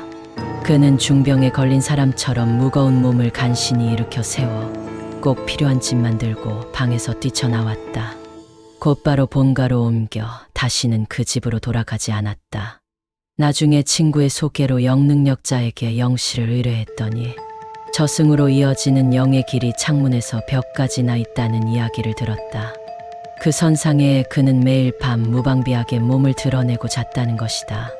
그리고 영능력자는 그의 생명력이 강해서 다행이라고, 덕분에 그 정도로 끝났다는 말도 했다. 혼길이 있었던 그 연립은 지금은 허물어지고 세련된 맨션이 세워져 있다. 하지만 혼길이 사라졌다는 보증은 없다. 손도 발도 꼼짝할 수 없는 돌로 변한 육체에 지배당하는 감각. 의지를 잃고 조금도 움직이지 못하는 육체는 무방비할 뿐이다. 목이 터져라 쥐어짜는 비명은 속박당한 몸에서 힘없이 떨어져 나간다. 친구 K군은 여행을 좋아한다. 아무 계획 없이 떠나 그때그때 하고픈 일을 하고 좋아하는 것을 보고 돌아오는 자유로운 여행을 즐겼다. 나가노현에 갔을 때도 평소대로 자유로운 여행을 즐겼다. 너무 놀라서 깨닫고 보니 밤 10시를 지났다. 허둥지둥 묵을 곳을 찾다가 민박집 하나를 발견했다. 산장 스타일의 그 민박집은 플로어링 바닥에 목재 2층 침대, 게다가 욕실, 화장실, 텔레비전까지 딸린 꽤 모던한 곳이었다. 잠깐 쉰 후에 목욕을 하고 여행의 피로도 있으니 곧바로 잠을 자기로 했다. 침대 1층에 짐을 놓고 잠은 2층에서 잤다. 잠든 지 1시간도 지나지 않았는데 K군은 엄청나게 어깨가 결리고 몸이 무거워 눈을 떴다. 침대에 누워 목을 풀듯 빙글빙글 돌리다 보니 갑자기 몸이 움직이지 않게 되었다. 가위에 눌린 것이다. K군은 처음 겪는 일이었다. 이게 뭐야? 불안과 공포로 필사적으로 눈을 감고 마음을 진정시키려 했다. 어떻게 해야 할지 헤매고 있자니 누군가가 가만히 응시하는 듯한, 아니 오히려 얼굴을 맞대고 있는 듯한 강한 시선을 눈꺼풀 너머로 느꼈다. K군은 침대의 옆으로 누워 있었다. 그 바로 옆에 누군가가 딱 붙어 있다는 기분이 들었다. 그 순간에 K군은 눈을 떴다. 그리고 보고 말았다. 자는 그의 바로 옆에서 마치 곁잠을 자듯 그와 같은 방향의 남자의 얼굴이 있었다. 우와, 일 났네. 어떻게 해야 하지? 마음속에선 보면 안 된다고 경고가 울리는데도 도저히 눈을 감을 수 없다. 온몸에 털이 곤두서게 만드는 남자의 얼굴과 코앞에서 대치하고 있다. K군은 눈을 크게 뜨고 어쩔 수 없이 남자의 얼굴을 보고 있었다. 하지만 문득 위화감을 느꼈다. 이 녀석 몸이 없잖아. 함께 자는 자세로 마주보고 있기에. 당연히 남자의 몸도 침대 위에 있을 거라고 생각했다. 하지만 시선을 이불 아래쪽으로 옮겨보니 남자의 몸이 없었다. 그때 제일 처음에 느낀 이미지를 떠올렸다. 침대 옆에 누군가가 서서 바라보는 듯한 감각. 그렇게 생각하고 찬찬히 보니 남자의 몸은 침대 위가 아니라 침대 바로 앞에 서 있었다. 서 있는데 얼굴만 바로 옆에 있다. 즉, 목이 부러졌어. 아니, 끊어진 건가? 그 진상에 다다랐을 때 K군은 정신을 잃었다. 시가현에서 K군의 체험담이었습니다. 그는 모현의 인구 1000명도 되지 않는 작은 마을 출신이다. 본가는 대지주로 소유한 토지나 살림의 넓이는 도시에서 자란 나로서는 상상하기도 힘든 수준이었다. 현관을 나오면 눈앞에 펼쳐진 밭과 어디부터 어디까지인지 말하기도 힘든 뒷산이 전부 자기네 땅이라는 것이다. 도쿄 한복판에서 자랐지만 나는 골수 아웃도어파라고 자부하고 있다. 아무리 시골이라 해도 그런 광대한 토지를 소유하고 있다면 캠프 생활을 만끽할 수 있으니 진심으로 부럽다고 생각했다. 하지만 처음 그가 앨범을 보여주었을 때 고향 풍경이라는 몇 장의 사진에는 이상한 공기감이라고 할까 어딘지 무서운 인상이 있었다. 묘하게 기분을 우울하게 만드는 어두운 아우라라고 말해도 좋을지도 모르겠다. 어떤 사진을 보아도 시골다운 느긋한 영유가 없었다. 보이지 않는 안개가 낀 듯한 분위기로 전체가 덮여 있었다. 비유하자면 요코미조 세이시의 추리소설에 나올 법한 세계다. 현대 사회에서 격리된 채 우리가 이해할 수 없는 인습으로 가득 찬 마을이라고 말하면 되려나. 즉, 설명하기 힘든 요기가 감도는 느낌을 받았다. 우연히 거기에 찍힌 마을 사람의 표정도 껍질에 틀어박혀 눈을 치켜뜨고 상대를 탐색하는 인상이 있었다. 그런 마을에서 그는 20년쯤 전의 여름에 무시무시한 체험을 했다고 한다. 아까 말한 지역의 어느 뒷산에서 일어난 일이었다. 이름도 없는 그 뒷산은 기슭에서 갑자기 급경사가 나타나고 하이킹용 길 따위는 정비되어 있지도 않았다. 여름방학의 어느 날 그는 친구와 둘이서 마을 근처에서 놀고 있었다. 그러다가 다 썩어가는 토리와 같은 것을 발견했다. 거기서부터 산 위에 어딘가로 패도처럼 좁은 길이 뻗어 있었다. 어라? 이런 길이 있었네. 좋아. 탐험해보자. 둘의 호기심에 불이 붙은 것도 무리는 아니리라. 그 길은 울창한 잡목으로 덮여 낮에도 어두운 나무 그늘 속에서 끝없이 구불구불 이어져 있었다. 올라가다 보니 점점 발걸음이 무거워졌다. 원래 그 뒤산은 할아버지에게서 절대로 거긴 가면 안 된다. 정말로 위험한 산이거든이라고 질리도록 들은 곳이라. 이제까지 그 당부를 배신한 적은 한 번도 없었기 때문이다. 할아버지의 말은 물론 신경이 쓰였지만 일단 불붙은 아이의 모험심을 억누를 수는 없었다. 둘은 찾아내 좁은 길을 두근거리는 마음으로 걸었다. 마치 짐승이 다니는 듯한 그 길을 걸어 점점 숲속 깊숙이 들어갔다. 심장이 쿵쾅거리는 건 급경사 탓만은 아니었다. 하지만 30분도 되지 않아 이변이 하나씩 일어났다. 아직 3시를 좀 지난 시각인데도 주위가 이상하게 어두웠다. 머리 위를 덮은 나무가 자신들 쪽으로 쓰러질 것 같은 압박감이 있었다. 그보다 더 으스스했던 것은 어디선가 들리는 땅울림 같은 소리였다. 이런 산속에서 소리를 낼 만한 게 과연 뭐가 있을까? 천둥도 아니고 공장의 굉음도 아니다. 굳이 비유해보자면 땅속에서 끓어오르는 수많은 신음소리처럼 느껴졌다. 하지만 그 소리는 나한테만 들리는지. 고개를 돌려 친구를 보아도 평소와 다름없는 표정으로 묵묵히 길을 오르고 있었다. 마음을 다잡고 길을 올라가니 급경사가 끝나고 잡초가 무성한 공터 같은 장소로 나왔다. 하늘은 어두워져 그 평평한 장소가 어디까지 펼쳐져 있는지 육안으로는 확인할 수 없었다. 귀에는 아까의 땅울림 같은 저음이 신음소리로 변해 들리고 있었다. 둘은 거기서 걸음을 멈추었다. 주위 상황을 살피다 보니 갑자기 친구가 그의 등 뒤로 숨듯 돌아 들어갔다. 춤을 죽이고 움직이려 하지 않았다. 야, 왜 그래? 저기 뭔가가 움직이고 있어. 난 이제 더 가고 싶지 않아. 어디? 좋아. 그럼 내가 보고 올게.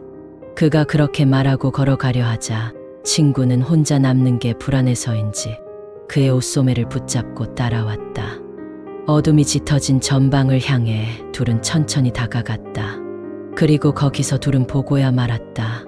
친구가 뭔가 있다고 말한 그 일대에 사람의 것으로 보이는 발자국이 있었다. 게다가 하나가 아니었다. 잘 보니 여기저기에 아니 엄청난 수의 발자국이 있었다. 둘은 어안이 벙벙해 그 주위를 둘러보았다. 그러자 눈앞에서 본 적도 없는 기괴한 현상이 일어나고 있었다. 지면 여기저기에서 파파파 타고 발자국만 무질서하게 나타났다가 사라졌다가 나타나는 일이 반복되고 있었다. 게다가 그 발자국이 나타나는 순간에는 모래먼지와 같은 것이 일었다. 마치 거기에 있는 누군가가 격하게 발을 옮기는 듯한 광경이었다. 하지만 신기하게도 발자국의 주인은 보이지 않았다. 더 기묘한 사실이 또 한 가지. 발자국이 난 지면에 다른 발자국이 짓밟듯이 겹쳐지고 다른 발자국이 그것을 다시 짓밟아간다. 그런 설명할 수 없는 일이 공터 전체에서 일어나고 있었던 것이다. 발자국의 주인이 한 명이 아니라 무수하게 많다는 증거였다. 둘은 공포에 사로잡혀 도저히 서 있을 수 없었다. 그 자리에 힘없이 엉덩방아를 찍고 눈앞에서 벌어지는 이상한 일을 멍하니 바라볼 수밖에 없었다. 사라졌다가 나타나고 나타났다가 사라지는 발자국에 미친 듯한 움직임에 둘은 패닉에 빠졌다. 하지만 공포는 이때부터가 시작이었다. 마치 결정타를 날리듯 더 무서운 일이 일어나기 시작한 것이다. 내내 멀리서 혹은 가까이서 끊임없이 들리던 땅울림 같은 소리. 역시 신음소리가 맞았던 그것이 결국 둘을 포위하듯 범위를 좁혀온 것이다. 처음에는 단순한 신음소리처럼 들렸지만 점점 한 가지 의미 있는 말이 되어갔다. 영차, 영차, 영차, 영차. 수많은 낮고 탁한 목소리가 마츠리의 구령소리로 변해 있었다. 완전히 컴컴해진 공터에서 그 구령소리만이 조금씩 두 사람과 거리를 좁혔다. 하지만 그 수많은 사람들은 어디에도 보이지 않고 그저 목소리만 어둠 속에서 다가왔다. 어느새 구령소리는 둘을 에워싸 귀를 틀어막고 서로 껴안은 채 웅크린 그들의 고작 몇 미터 거리에서 영차, 영차 라는 커다란 목소리는 원을 그리듯 빙글빙글 돌았다. 그리고 결국 친구에게까지 그 목소리가 들렸을 때 그에게는 이렇게 들렸다고 한다. 영차, 영차, 나가로 변했다고. 상식을 벗어난 무시무시한 경험과 무수한 거저의 목소리에 시달린 둘은 저도 모르는 사이에 정신을 잃었다고 한다. 몇 시간 후 자신들을 찾으러 온 할아버지에게 물어보았지만 입을 굳게 다물 뿐 공터의 진상은 말씀해 주지 않으셨다. 정신을 차린 둘을 데리고 산에서 내려올 때 할아버지는 실성한 사람처럼 비명 같은 목소리로 경을 외우셨다.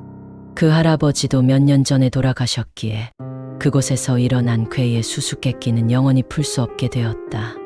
내가 상상하기에 아마 그 뒷동산 공터는 마을에서 죽은 사람들의 영혼이 모여드는 성스러운 장소가 아니었을까. 그리고 고향을 그리워하는 수많은 영혼들이 어느 여름날에 이승과 저승이 이어지는 그 장소에서 여름 마츠리를 즐기고 있었던 건 아닐지. 어쩌면 돌아가신 친구의 할아버지도 지금은 그 마츠리 속에 계실지도 모르겠다.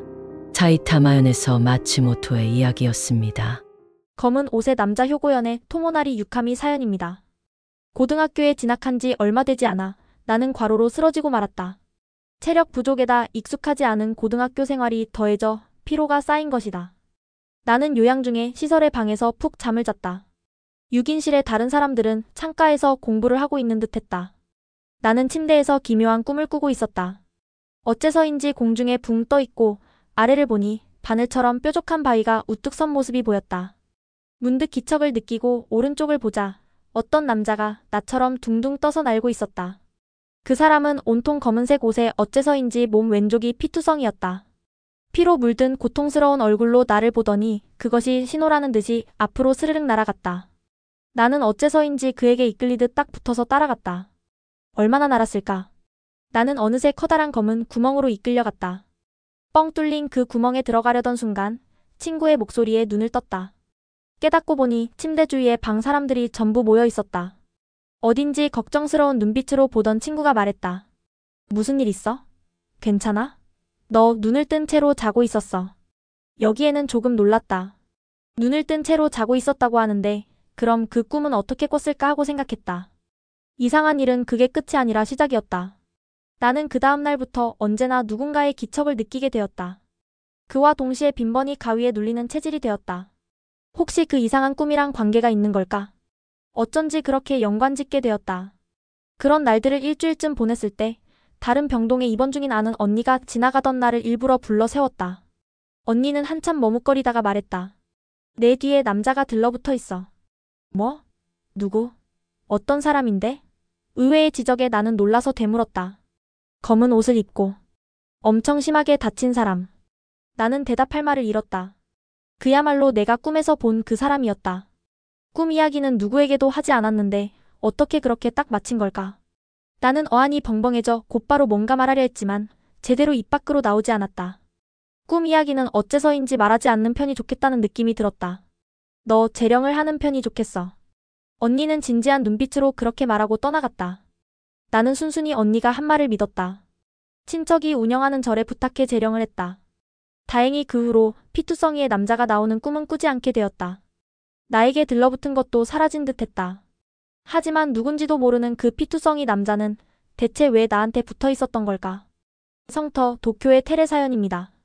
친했던 우리 남자 6인조는 졸업 후에 각자 다른 고등학교에 진학하게 되었다. 고등학교에서는 분위기에 잘 섞이지 못한 탓에 주말마다 원래의 6이 모여서 놀았다. 그런 어느 날 내가 고등학교에서 들은 심령 스팟 이야기가 화제에 올랐다. 그 장소는 우리가 사는 동네에서 상당히 먼 곳에 있는 어느 성터였다. 목을 매달아 자살한 사람이 둘이나 나와 이 지역에선 유명했다. 저녁 7시 우리는 어두워지기 시작한 시간대에 억지로 분위기를 만들어 그곳으로 향했다. 전철로 15분, 역에서 걸어서 또 20분 정도 걸리는 거리였지만 가까이 갈수록 인가도 적어지고 모두의 기분도 움츠러들었다. 마을 외곽에 있는 성터는 조명도 없고 주변보다 더 깊은 어둠이 소용돌이치는 듯해서 이상하리만치 무거운 분위기로 가득 차 있었다. 사람들 눈을 피해 자살하는 사람이 있었던 것도 이해가 갔다. 검게 우거진 나무들 옆에는 이끼로 완전히 덮인 무덤이 5개 정도 보였다. 우리는 최대한 무덤을 보지 않도록 그곳을 지나 겨우 음침한 장소를 빠져나가 성터 공원에 들어갔다. 성터는 잔디가 심어진 탁 트인 공간이었다. 고개를 드니 하늘에는 별이 가득해 심령 스팟이라기에는 너무나 개방적인 장소였다. 뭐야, 고작 이 정도였나? 상당히 긴장했던 우리는 맥이 빠져버렸다. 반쯤 안심하면서도 할 일도 없어 잠시 그 자리에 있었다. 하지만 할 게 정말 아무것도 없었기에 다시 왔던 길을 그대로 되돌아왔다. 그때였다. 이변이 일어난 건 티군의 발걸음이 납을 단 것처럼 무거워졌다. 걸으면서 거친 숨을 몰아쉬었다. 성터를 빠져나와 잠시 걸어 오래된 무덤이 늘어선 장소로 왔을 때였다. 티군은 괴로워 라며 몸을 꺾었다. 마치 응급환자처럼 용태가 급변했다. 우리는 간신히 역에 도착해 근처 라멘집에서 잠시 쉬면서 상황을 보기로 했다. 하지만 티군은 의자에 앉아도 좋아지기는커녕 등을 둥글게 말고 숨만 몰아쉬었다. 안색도 새파래서 라멘은 한 입도 먹지 못했다. 1시간 정도를 가게에 있었는데도 전혀 회복되지 않았다. 주인 아저씨도 걱정하시는 듯해서 일단 돌아가자며 가게에서 나왔다. 너무나 괴로워 보였기에 양쪽에서 어깨를 부축해 걷기 시작한 순간 티군은 갑자기 앞으로 콰당하고 쓰러졌다. 야, 티 괜찮아? 우리는 놀라서 몸을 웅크린 티군을 흔들었다. 어떻게 해야 좋을지 알 수 없었다. 지금 뒤에서 누군가가 올라탔어. 티군은 헐떡거리면서 영문을 알 수 없는 말을 간신히 내뱉었다. 대체 무슨 소리를 하는 거야? 누가 올라탔다고 그래? 그렇게 고함쳤지만 티군에게 뭔가 터무니없는 일이 일어났다는 건 알 수 있었다. 이대로는 안 된다고 생각해 우리는 티군을 껴안다시피 해서 전철에 탔다. 티군은 전철 시트에 앉아있을 때도 내내 몸을 반으로 접고 있었다. 괴로워. 심장을 잡혔어. 창백한 얼굴로 영문을 알 수 없는 소리만 반복했다. 이마에선 진땀이 흘렀다. 흔들거리는 전철 안에서 티군의 괴로움은 마치 영원히 이어질 것만 같았다. 겨우 우리가 내리는 역에 도착했다. 문이 열리기를 기다려 티군을 안고 플랫폼을 내려갔다. 시원한 바람이 불어 기분이 맑아지는 느낌을 받았다. 신기한 일은 그때 또 일어났다. 그렇게나 괴로워하며 몸을 구부리고 신음하던 티군의 표정이 점차 편안함을 되찾은 것이다. 어라? 다 나았어. 티군은 눈물을 글썽거리며 그렇게 말하더니 아무 일도 없었다는 듯이 몸을 곧게 폈다. 그야말로 들러붙어 있던 게 떠나갔습니다. 라는 식의 극적인 변화였다. 장난 삼아 갔던 심령 스팟에서 티군은 대체 무엇을 달고 왔던 걸까? 폭포 효고현의 마리의 사연입니다. 초등학생 때 나라현에서 사는 숙모와 우리 가족이 체험한 불가사의한 일. 저번에 말이야, 내가 정말로 마음이 차분해지는 장소를 발견했거든. 여름방학의 어느 날 숙모가 기쁜 표정으로 우리에게 말했다. 나는 숙모가 온천을 좋아한다는 걸 알기에 또 온천에 가는 거냐고 물었다. 아니야. 폭포야. 폭포지만 엄청나게 예쁘단다. 그러니까 오늘 다 같이 가자. 누구도 거부할 수 없는 말투였기에 숙모와 우리 가족이 함께 모여가기로 했다. 폭포에 도착해서 보니 확실히 자연의 매력으로 충만한 정말 예쁜 곳이었다. 하지만 나는 어째서인지 오한이 들었다. 이곳에서의 모든 일을 누군가가 보는 느낌이 들어서 기분이 나빠서 참을 수가 없었다. 도저히 견디지 못하고 나는 숙모에게 힘드니까 오늘은 그만 돌아가고 싶다고 말했다. 도착한 지 얼마 되지도 않았기에 숙모는 의아하다는 표정을 지었다. 돌아가는 차 안에서 할머니가 나에게 조용히 말했다. 얘야, 앞으로는 저 폭포에 얼씬도 하지 말거라. 나는 아까 넘어질 리가 없는 곳에서 꼭 누가 잡아당긴 것처럼 뒤로 넘어졌지 뭐냐. 그래서 손을 짚은 곳을 보니까 눈앞에 죽은 사람의 묘비가 있는 거 아니겠니? 이 할미는 영 느낌이 좋지가 않구나. 나는 그 이야기를 듣고 역시 라고 생각했다.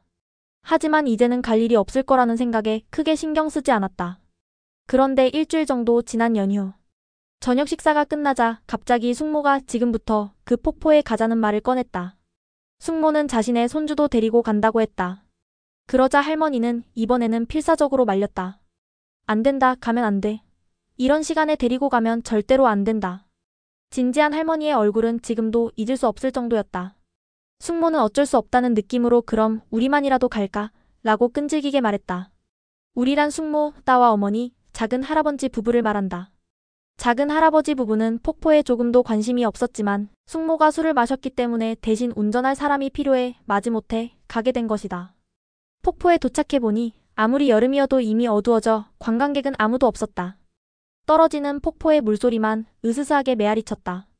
폭포의 물가를 보러 갔을 때 숙모가 내 손을 강하게 쥐었다. 갑작스러운 일에 놀라서 가만히 있자니 의미불명의 말을 중얼거리면서 나를 끌고 폭포 쪽으로 다가갔다. 싫어. 그쪽은 무섭다고. 나는 필사적으로 소리쳤다. 그러자 뭔가 이상하다고 생각했는지 어머니가 나를 잡아당겨 숙모의 손에서 벗어나게 해주었다. 숙모는 나를 노려본 후에 몸을 빙글 돌려 혼자서 폭포로 빨려 들어가듯 걸어갔다. 갑자기 바람이 강하게 불고 수면이 요동쳤다. 주위의 나무들이 싸아하는 소리를 내며 더욱 어두워졌다.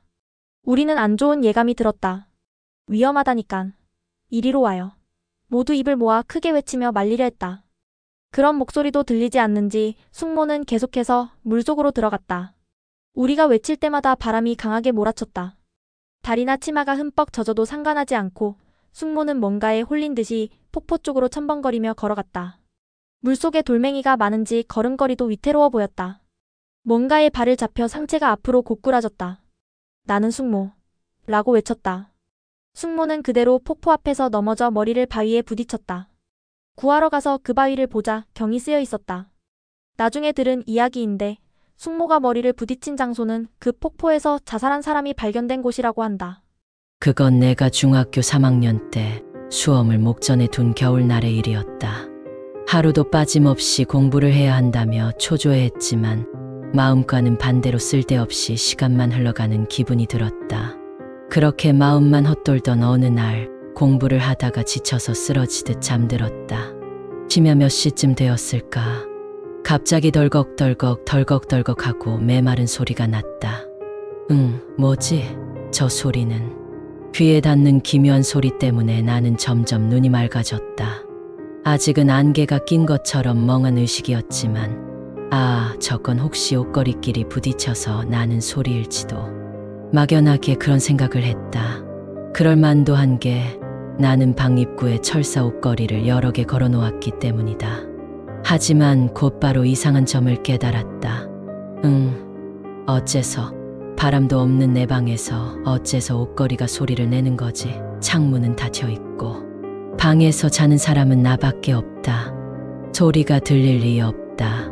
거기까지 생각이 미친 순간 나는 냉수가 끼얹어진 듯한 오한을 느꼈다.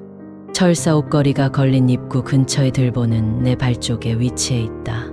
옆으로 누운 자세로는 소리 나는 쪽을 볼 수가 없다. 이대로 모르는 척하고 잠이나 잘까? 라는 생각도 했다. 하지만 신경이 쓰인다. 소리를 무시하고 잠들 수 있다니 말도 안 되는 소리다. 옆으로 누운 채 귀를 기울였다.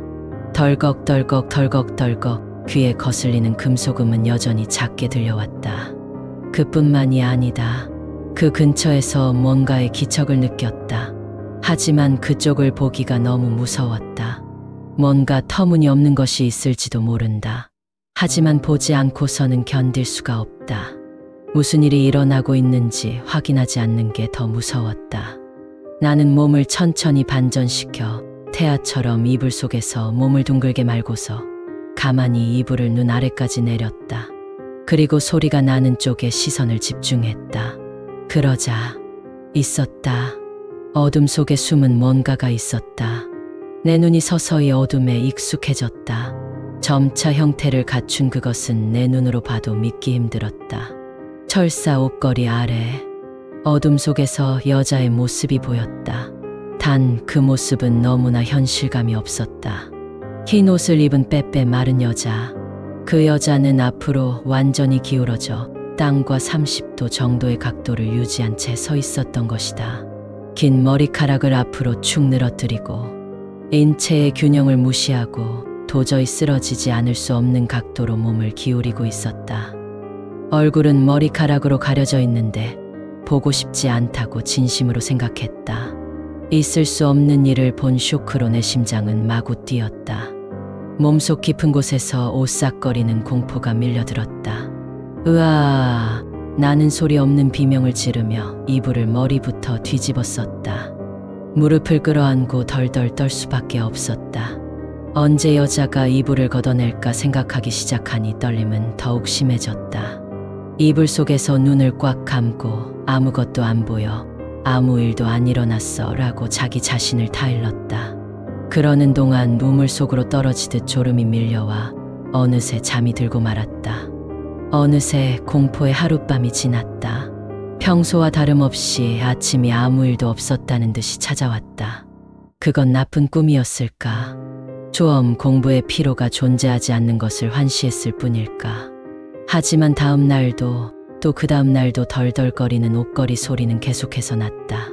그렇다면 그 몸을 기울인 여자도 방에 있었다는 게 될까? 가나가와현에서 토마야 겪은 이야기였습니다.